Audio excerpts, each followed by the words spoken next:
বাপরে বাপ, বাইরে কি প্রচণ্ড বৃষ্টি। আজকে তো আমি ঠিক করেই নিয়েছিলাম কোনো রান্নাবান্না করব না, শুকনো শাক না খেয়েই আজকে কিন্তু দিনটা কাটিয়ে দেব। এদিকে দেখি রৌনকের বাবার কলিগরা এসছে, না দাবি কি বৌদির হাতের স্ন্যাক্স খাবে, তাই অগত্যা আমাকে কিন্তু রান্নাঘরে দৌড়াতেই হলো। গিয়ে দেখি কোনো সবজিই নেই, বানাবো কি?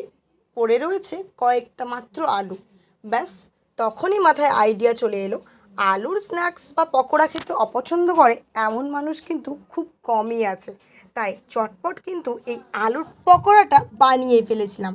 বিশ্বাস করবেন না, রৌনকের বাবার কলিগরা কিন্তু আবার আসার দাবি জানিয়ে গেল। তাই এবার আপনার বাড়িতে মেহমান এলে আপনি কিন্তু এই পকোড়াটা একবার ট্রাই করতেই পারেন। কথা দিচ্ছি, সবার মন জয় কিন্তু আপনি করবেনই করবেন। আর ভিডিওটা ভালো লাগলে সাবস্ক্রাইব করে যেতে কিন্তু একদম ভুলো না।